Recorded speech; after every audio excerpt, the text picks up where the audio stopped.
Right, I thought just before I do the rest of the preparations, I'm going to record going through the rest of the arena with Quan. Now, I've actually recorded going through the arena with every character, but since seeing the same enemies over and over again is quite boring, what I'm going to do is, I'm only going to show, this goes for each chapter, I'm only going to show the full arena for the first time, and then after that, I might make a one-hit KO, sorry about that, I might make an arena highlights video where I use the best battles from everyone else's fights in the arena.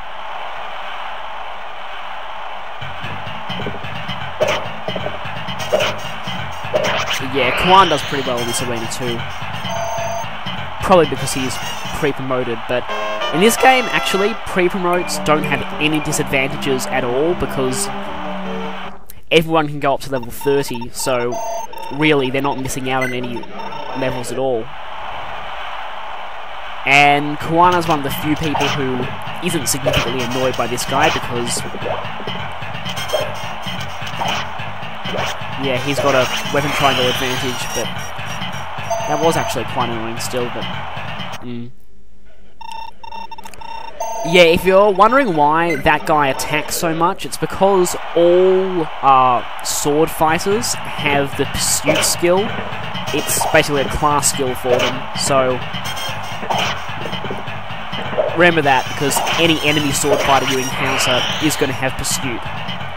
This also goes for archers and some other enemies too. But you're not really going to be seeing them until at least chapter 2.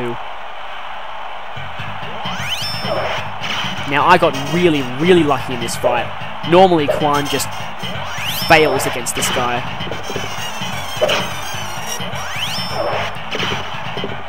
Did he just dodge 377% in a row? That's very good.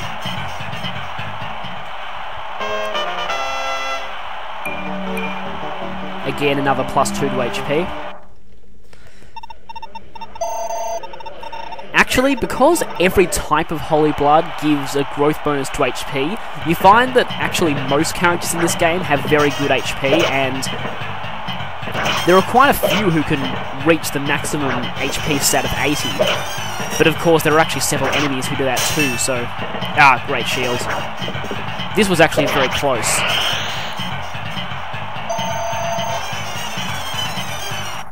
Not quite a level up, but still. Right, now, I'm going to cut out the rest of the arena fights and just show the preparations with everyone else. Yeah, after fighting the arena, you'll want to use some of your winnings to repair your weapons. Otherwise, you might run into trouble. Because if a weapon breaks, you can still repair it, but fighting with a broken weapon gives very serious stat penalties, so you'll want to avoid your weapon breaking in the middle of a huge amount of enemies. Now, right, now what I'm going to do here is I'm going to have Alec buy the slim sword. For some reason, a slim sword is superior to an iron sword in every possible way in this game, so he's really the only other sword user at the moment who's going to benefit from it, so I'll give it to him. Now, I'm also going to go and buy an iron lance for Noish. You'll notice you can only buy each of the weapons in the item shop once.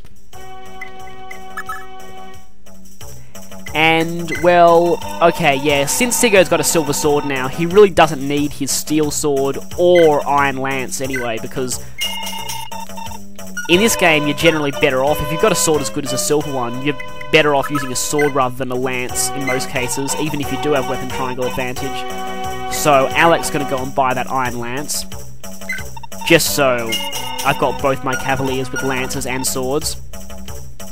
That might come in handy a bit later.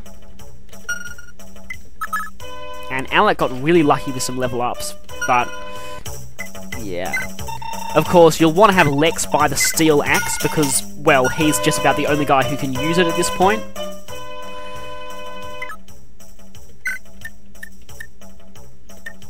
Yeah, just showing you how a slim lance has 10% more hits and 2 more might than a iron one does. Now, I'm just going to have Arden buy Sigurd's steel sword because, yeah, there's not really much anyone else who's going to benefit from it that much, and because I got a bit unlucky with him and got him reduced to 1 HP in the arena, I'm just going to have him go on castle guarding duty until he heals, but we're not really missing out on much, to be honest. I think it's time to begin the chapter for real.